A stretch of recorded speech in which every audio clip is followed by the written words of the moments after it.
Hello friends, स्वागत है आपका गस्ते क्लासेस में। मैं शालू रानी। आज हम रक्त पढ़ेंगे। रक्त, ब्लड।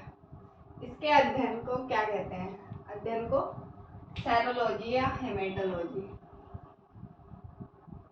सेरोलॉजी,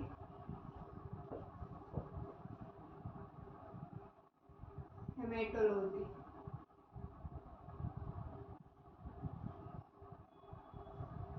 इसके अध्ययन को सेरोलॉजी या हेमेटोलॉजी कहते हैं। प्राकृतिक कोलाइड, जो हमारा रक्त होता है ये एक प्राकृतिक कोलाइड होता है।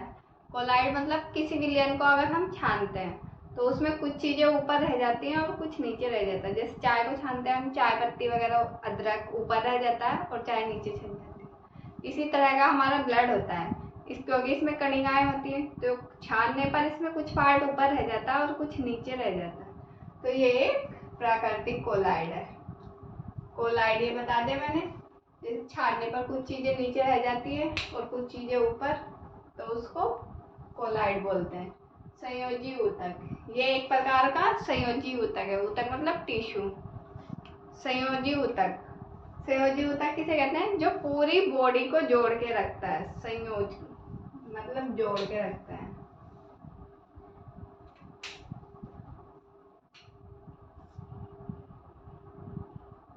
पूरी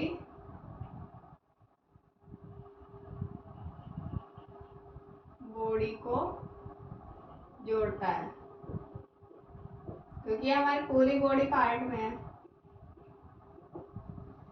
पीएच, हमारा रक्त जो होता है उसका पीएच कितना होता है? हमारे रक्त का पीएच 7.4 होता है। 7.4 होता है, इसका मतलब 7 से ज्यादा है तो ये क्षारीय है। हमारा ब्लड जो होता है क्षारीय प्रकृति का होता है। अमाउंट, ये किसमें कितना कितना होता है? जैसे मेल में कितना होता है और फीमेल में कितना होता है। जो मेल होता है उसमें तो ये 5.5 लीटर होता है और फीमेल में 5 लीटर। ब्लड की अमाउंट कितनी होती है?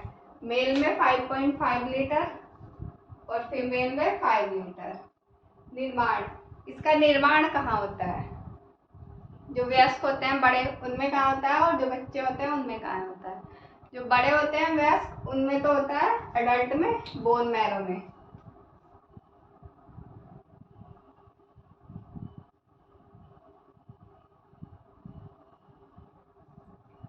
एडल्ट में, बोन मैरो में। और जो बच्चा होता है छोटा, क्योंकि उसकी हड्डियां पूरी तरह से विकसित नहीं हुई होती तो उसमें बोन मैरो भी नहीं होता। बोन मैरो हड्डी के अंदर होता है। जैसे एक हड्डी होती है, अगर हम इसका एक पीस ही काट के देखते हैं तो इसके अंदर ऐसे कुछ जाली टाइप पाई जाती है, तो उसको बोन मैरो बोलते हैं। वहीं पे ब्लड का निर्माण होता है। जो बच्चा होता है, बच्चे में लीवर में होता है। जो छोटा बच्चा होता है, क्योंकि उसमें बोन मैरो नहीं होता इसलिए वहां उसका ब्लड लीवर में बनता है। स्टोर, हमारा जो ब्लड है ये स्टोर कहाँ होता है? बनता तो बोन मैरो में है, और जो ये हमारी नर्व्स होती हैं उनमें ये पूरी तरह घूमता रहता है, परिवहन का काम करता है। पर ये स्टोर कहाँ होता है? ये स्टोर होता है प्लीहा। इसको तिल्ली, इंग्लिश में स्प्लीन बोलते हैं। प्लीहा, तिल्ली, स्प्लीन, ये तीनों एक ही चीज के नाम है। ये प्लीहा में स्टोर होता है हमारा ब्लड। स्प्लीन, जो स्प्लीन होता है इसमें ब्लड स्टोर होता है तो इसको ब्लड बैंक कहते हैं। Blood bank.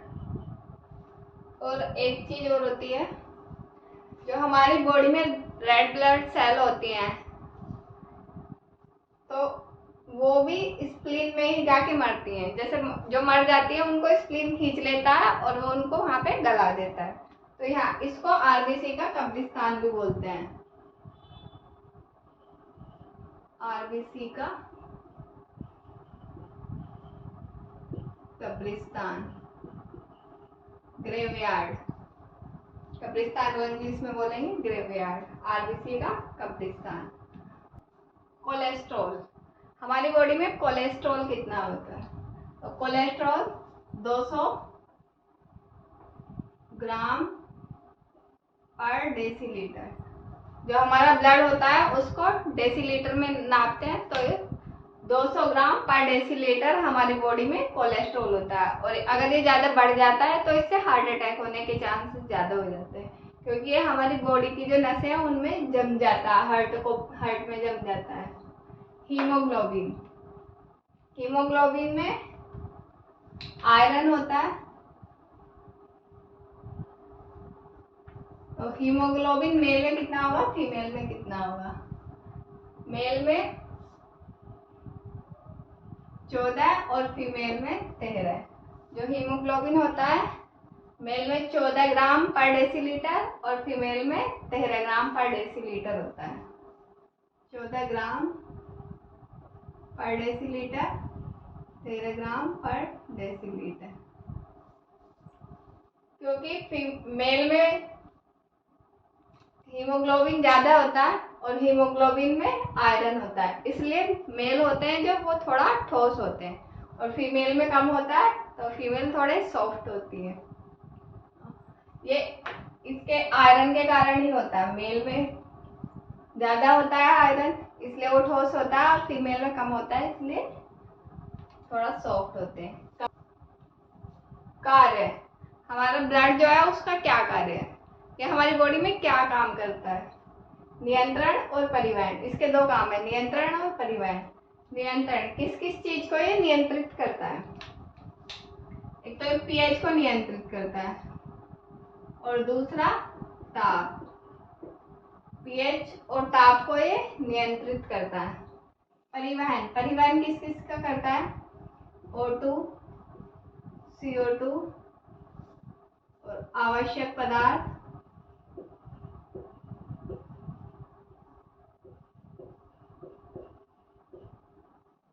जो अनावश्यक पदार्थ होते हैं उनको भी परिवहन करता है, मतलब उनको किडनी को दे देता है, ले जाके किडनी उनको बाहर निकाल देती है।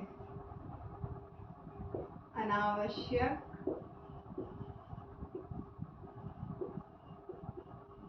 पदार्थ, तो ये पीएच का नियंत्रण करता है, ताप का, और परिवहन O2, CO2, आवश्यक पदार्थ, अनावश्यक पदार्थ। O2 को पूरी बॉडी में बांटता है और CO2 को बॉडी से लाके हार्ट को देता है, जिससे वो बाहर निकल जाती है। आवश्यक पदार्थ को पूरी बॉडी में ले जाके देता है और अनावश्यक पदार्थ को पूरी बॉडी से लाता है और उसको किडनी को देता है, किडनी उसको बाहर निकालती है। अब आगे देख लेते हैं रक्त में आगे क्या है। जो रक्त होता है इसमें क्या क्या होता है? एक प्लाज्मा होता है, एक रुधिराणु होता है। प्लाज्मा जो रक्त का लिक्विड पार्ट होता है वो प्लाज्मा होता है, और रुधिराणु ये थोड़े ठोस होते हैं, इसमें कण होते हैं, इनको रुधिराणु बोलते हैं। प्लाज्मा में क्या क्या होता है? फाइब्रिनोजेन और प्रोथ्रोम्बिन। प्लाज्मा में फाइब्रिनोजेन और प्रोथ्रोम्बिन होते हैं। ये जो फाइब्रिनोजेन है ये रक्त को गाढ़ा बनाता है, रक्त को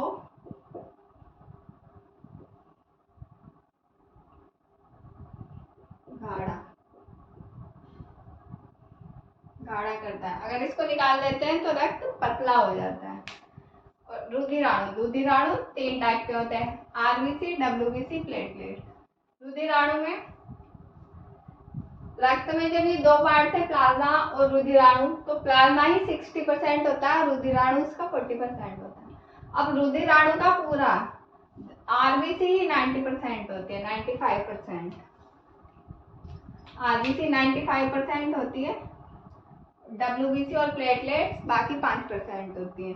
तो ये रुधिराणु है, आरबीसी, डब्ल्यूबीसी, प्लेटलेट्स। आरबीसी मतलब रेड ब्लड सेल्स, डब्ल्यूबीसी मतलब व्हाइट ब्लड सेल्स, और प्लेटलेट्स इसको हिंदी में बिंबाणु बोलते हैं।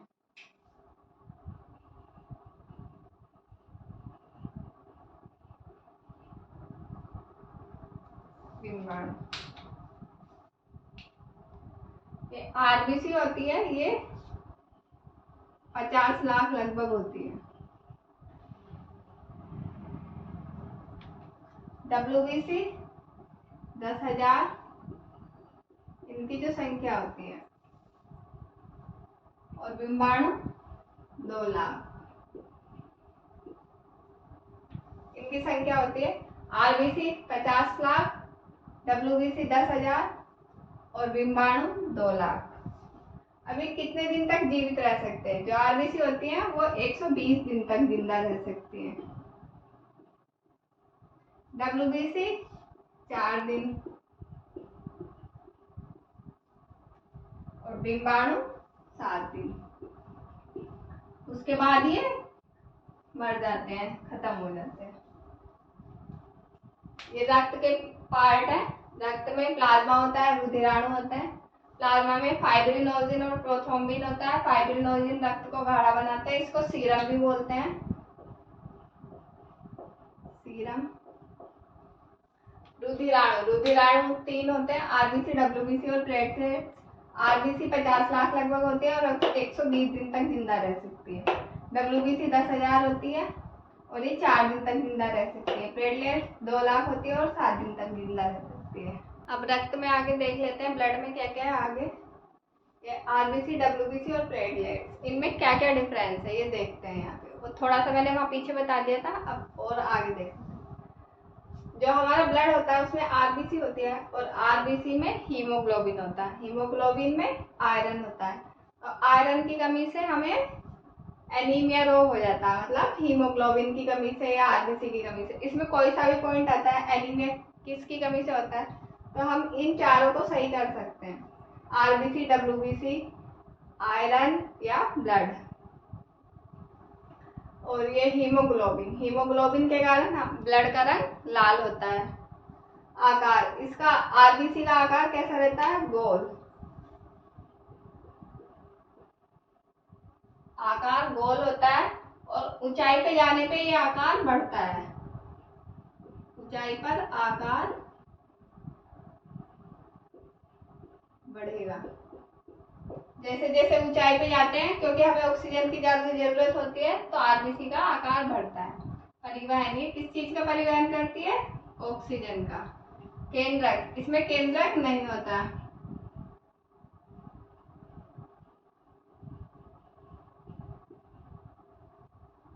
इसमें केंद्रक नहीं होता, लाइसोसोम भी नहीं होता।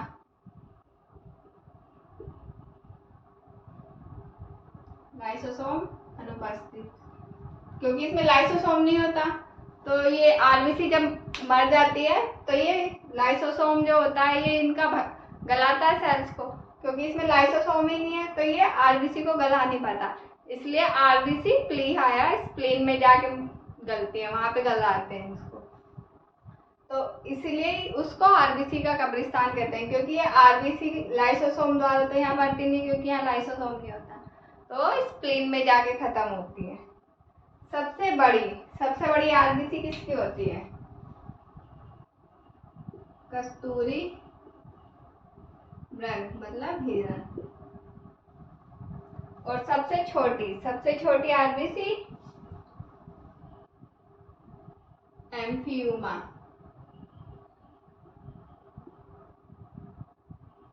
सबसे छोटी RBC होती है एम्फियूमा की। अब WBC को देख लेते हैं। जो WBC होती है ये रोग प्रतिरोधक क्षमता को बढ़ाती है। रोग से प्रतिरक्षा करती है, मतलब रोग प्रतिरोधक क्षमता को बढ़ाती है। मृत कोशिका का भक्षण करती है, जो मरी हुई कोशिकाएं होती है उनको खाती है। आकार, इसका आकार अनियमित होता है। अनियमित मतलब ये किसी भी आकार की हो जाती है।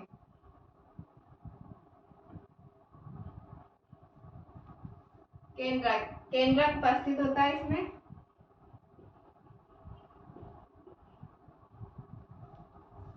कमी, इसकी कमी से ब्लड में कैंसर रोग हो जाता है, जिसको ल्यूकोमिया कहते हैं। Leukaemia, cancer.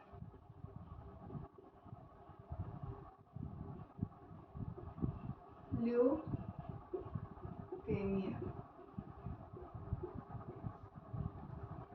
कैंसर को ल्यूकेमिया कहते हैं, जो ब्लड कैंसर होता है। प्रकार, ये कितने टाइप की होती है? ये 6 टाइप की होती है।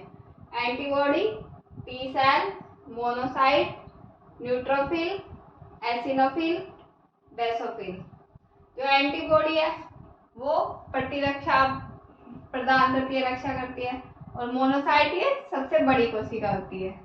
और एंटीबॉडी होती है तो हमारे ब्लड में कोई जैसे कुछ जीवाणु बैक्टीरिया वगैरह आ जाते हैं तो वो उसको पहचान का काम करती है, पहचान। और जो टी सेल होती है उनको मारती हैं।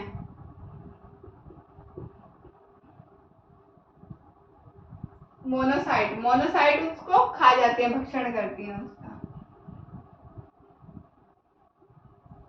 ये तीन ही मेन है इसमें, इनका ज्यादा कोई मेन काम नहीं है। एंटीबॉडी पहचानती है, टी सेल मारती है और मोनोसाइट उसको खा जाती है।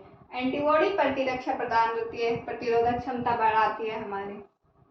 अब प्लेटलेट्स को देख लेते हैं। प्लेटलेट्स का आकार उत्तल लेंस के जैसा होता है, ऐसे उत्तल लेंस होता है ना,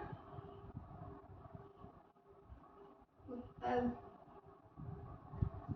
ये रक्त का थक्का जमाने में काम आती है। केंद्रक इसमें भी अनुपस्थित होता है, इसमें नहीं होता।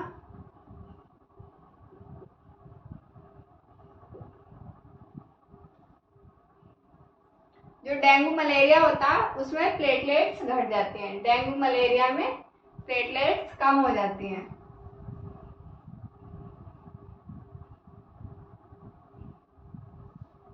कमी हो जाती है प्लेटलेट्स की। और जैसे डेंगू मलेरिया में प्लेटलेट्स कम होती है तो उससे हमें थकान महसूस होती है। इसका मतलब प्लेटलेट्स हमें शक्ति प्रदान करती है, ये हमें शक्ति प्रदान करती है।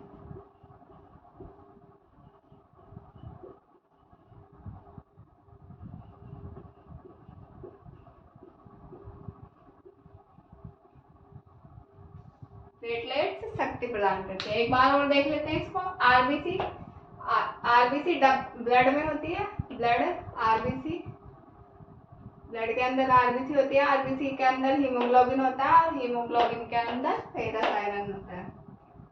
इसकी कमी से एनीमिया रोग हो जाता है, आयरन की कमी से। और हीमोग्लोबिन रक्त का रंग लाल करता है, इसी के कारण रक्त लाल दिखाई देता है हीमोग्लोबिन के कारण। आकार इनका गोल होता है, ऊंचाई पे जाने पे इनका आकार बढ़ता है। परिवहन, ये ऑक्सीजन का परिवहन करती है। केंद्रक नहीं होता और लाइसोसोम नहीं होता। लाइसोसोम नहीं होता इसलिए सेल को, आरबीसी सेल को गला नहीं पाता, इसलिए इसका ये स्प्लीन में जाके गलती है।